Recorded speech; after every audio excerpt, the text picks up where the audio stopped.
Hello everyone, তোমরা সবাই কেমন আছো? আশা করি সবাই অনেক ভালো আছো আর আমি অনেক ভালো আছি। হ্যাঁ জানি আজকের ভয়েসটা একটু অন্যরকম শোনা যাবে, মানে পাশে থেকে একটা ঘ্যারে ঘ্যারে আওয়াজ শোনা যাবে। কি বলো তো, আমি তো রাত্রে ভিডিওটা এডিট করছি আর যেহেতু পাখা চলছে ওই জন্য একটু ঘ্যারে ঘ্যারে আওয়াজ শোনা যাবে। একটু ম্যানেজ করে নাও, কারণ ছোট মেয়েকে নিয়ে না সবসময় সকালবেলা ভিডিও এডিট করা সত্যি সম্ভব হয় না। একদম ঘুম থেকে উঠেছি, উঠে ব্রাশ করতে চলে এসেছি কলপারে। আমি এখানে যদিও ব্রাশ করি না, কিন্তু আজকের কি মনে হলো যে না একটু বাইরে থেকে ব্রাশ করা উচিত, তাই এখানে চলে এসেছি ব্রাশ করতে। আচ্ছা তোমরা কখন ঘুম থেকে ওঠো, মানে প্রায় সকাল কটার দিকে ঘুম থেকে ওঠো? আমি কিন্তু প্রত্যেক দিন উঠি 8টা থেকে 8:30টার মধ্যে। আগে জানো তো আরও দেরি করে উঠতাম, এখন আরও অনেক তাড়াতাড়ি ওঠার চেষ্টা করছি। শুনলেই তো তোমাদের দাদা বলেই দিল যে ও বাতাসার জল খাবে। অ্যাকচুয়ালি তোমাদেরকে আগেও অনেকবার বলেছি যে আমরা রোজ সকালে কিছু না কিছু একটা জল খাই, তো ওই জন্য ও বলছে তাড়াতাড়ি আমাকে আগে। তো আমি ওকে বললাম যে না, আগে আমি খাবো তারপর তোমাকে দেবো। আর ও এখানে ওয়াশিং মেশিনের এটা খুলে দিচ্ছে, মানে ওটা ছিঁড়ে গিয়েছে, ওই জন্য ওর বাবাকে বলছে যে তুমি এটা সেলাই করে দিতে পারবে কি। অ্যাকচুয়ালি কী বলো তো, এইসব কাজ যদি আমাকে বলে না আমি আদেও করবো না। আর তারপর তোমাদের দাদাকে দিয়ে দিচ্ছি, ও মানে শরবতটা খেয়ে নেবে। আমি জুস বলতে যাচ্ছিলাম, ভাই এটা শরবত দিয়ে দিলাম। আর তারপর ধরে বেঁধে মেয়েকে নিয়ে আসবে, কারণ মেয়েকেও একটু খাওয়াতে হবে। এত কিছুর পর মনে হচ্ছে আমার তো ক্যামেরাটা ঠিক করে সেটও হয়নি, জানো তো। ও মানে ওকে আমি কি বলছিলাম আমি তখন সত্যি মনে নেই ভয়েসটা। আর মেয়েকে দেখো এবার জোর করে নিয়ে আসবে, কারণ মেয়েকেও একটু খাওয়াবো, কারণ ওরও তো শরীরটা গরম হয়, ছোট মানুষ কত উল্টোপাল্টা জিনিস খায় সারাদিন। তো দেখো এখানে ওকে জোর করে নিয়ে আসবে। আর ও তো মানে কাপে খাওয়ার কথা শুনলে না প্রচণ্ড খুশি। সত্যি আমরা মেয়েরা শ্বশুরবাড়িতে কত না কাজ করি বলো, কিন্তু দিন শেষে শুনতে হয় সেই বাড়ির পাশের বউটাই ভালো, নিজের বউমা কোনো দিন ভালো হয় না। প্রত্যেকটা মেয়ে শ্বশুরবাড়িতে এসে কত না কত কাজ করে, কেউ কিন্তু বসে থাকে না। দেখো নিজের কাজটা তো নিজের করতে হয়, যেমন নিজেদের ঘরে ঝাঁট দেওয়া, থালা মাজা, ইত্যাদি ইত্যাদি কত কাজ আছে নিজেদের করতে হয়। তবু কিন্তু কেউ বলে না যে হ্যাঁ আমার বাড়ির বউ এত কাজ করে। সবাই কি বলে, আমার বাড়ির বউ কিচ্ছু কাজ করে না, তোদের বাড়ির বউ তো তবু ভালো কাজ করে। আমার দিকে তাকাও, আনন্দ পাচ্ছ? আচ্ছা চলো তুমি চলে যাও না, এবার মাম্মাম দাঁড়াবে। ধরো না, লাভো লাভো লাভো লাভো না ধরো ক্যামেরাটা ধরো। দাঁড়াও রোজনটা দেখাতে হবে না, কাউকে রোজনটা দেখিও না। আমি ভিড়ে যাচ্ছি দিনে দিনে। ঠিক আছে। না পাপা দাঁড়া।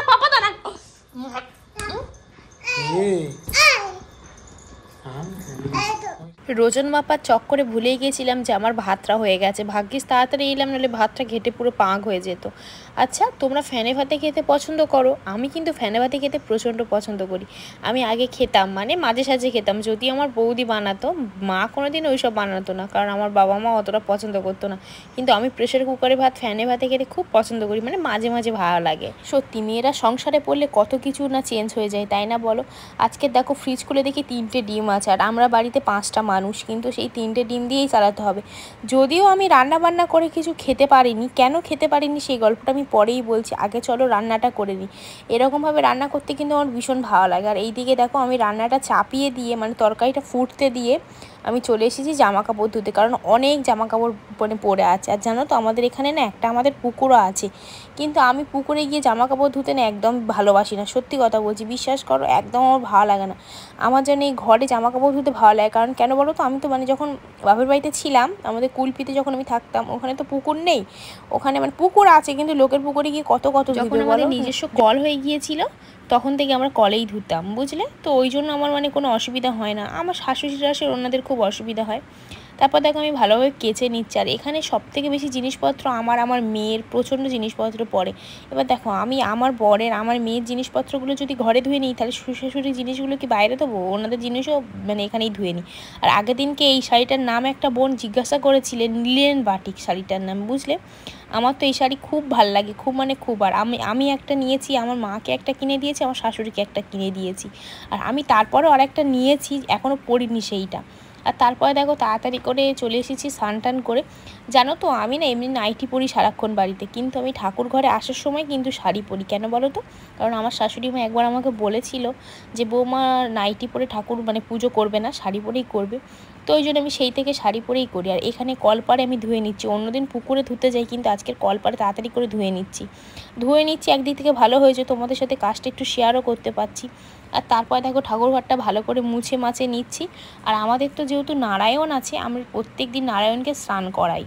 তোমাদের বাড়িতে কি কারণ নারায়ণ আছে? হ্যাঁ, অধিকাংশ মানে লোকজনদের বাড়িতে গোপাল ঠাকুর থাকে, নারায়ণটা খুব কম। আর তারপরে আমার মেয়ে বায়না ধরেছে এইরকমভাবে দোলনা চড়বে, আর ওর পাপা ওকে দোলনা দিচ্ছে। আমার তো প্রচণ্ড জোরে খিদে পেয়েছে। আর জানো তো এখন যেহেতু গরম পড়ে গেছে, এই গরমে কিন্তু আমরা পার ডে মানে ওই যে জল ঢালা ভাত, মানে যেটাকে অনেকে বলে, কিন্তু সোজা বাংলায় কি বলে বলো তো, পান্তা ভাত। তো পান্তা ভাত খেতে আমি প্রচণ্ড ভালোবাসি। তবে ভাই এমনি এমনি কিন্তু খাবো না, আমার ওর সাথে কিন্তু আলুর চপ চাই, কারণ আলুর চপ না হলে কিন্তু আমি সত্যি খেতে পারবো না। আলুর চপ, পেঁয়াজি, আলু ভাজা এই সব চাই, আর যদি চানাচুর হয় আমার তো হেভি লাগে। তোমরা কি কারো মানে কেউ খাও? মানে যদি খেয়ে থাকো অবশ্যই কিন্তু কমেন্ট করে জানাবে। অনেকে খায় না, আবার অনেকের কাছে খুব প্রিয়। আমার তো প্রচণ্ড প্রিয়। আমার খুব ভালোভাবে মনে আছে আমি যখন ছোট ছিলাম আর আমি যখন দেশ বাড়িতে আসতাম, আমার বড় মা আমরা সবাই মিলে বসে খেতাম, শীতকালে খেতাম আর রোদে বসে খেতাম। উফ, যা ভালো লাগতো না। সেই সব দিনের কথা যদি মনে পড়ে না, একটা মানে কি বলবো, মানে খুব খুব খুব মিস করি। যেহেতু বড় মা আমাদের মধ্যে নেই আর, তো কিছু কিছু কথা এরকম না অনেক মিস করি। আর এখানে আমার শাশুড়ি আবার আলু ভাতে মাখিয়েছিল। আমার এমনি আলু ভাতে স্পাইসি করে না মাখালে ভালো লাগে না। আর আমার মেয়ে দেখো বায়না ধরেছে চপ খাবে। মা চপ দাও, মা চপ দিচ্ছি, মানে ঝালটা দিই না, জাস্ট ওপরে যে ছাল মতন থাকে না চপ, আমার বরকে বলছি যে আমাকে একটা পেঁয়াজ দাও, মতে দেবে না, তাই নেই আমি একটু ঝগড়া শুরু করে দিয়েছি। মানে কি জিনিস নিয়ে যে আমি ঘর করি আমি জানি।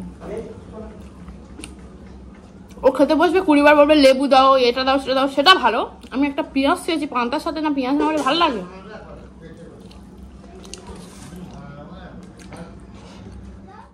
এইবারে তোমাদেরকে বলি যে তখন ডিমের তরকারি রান্না করে কেন আমি খেতে পারিনি। কি বলো তো, হঠাৎ করে আমি বাপের বাড়ি যাব বলে তো প্ল্যান হলো, তো ওই জন্য ও মেয়ের জন্য জামা কাপড় গুছিয়ে নিচ্ছি। আর আজকের ব্লগটা এই পর্যন্ত। যদি ভালো লাগে লাইক, সাবস্ক্রাইব করতে।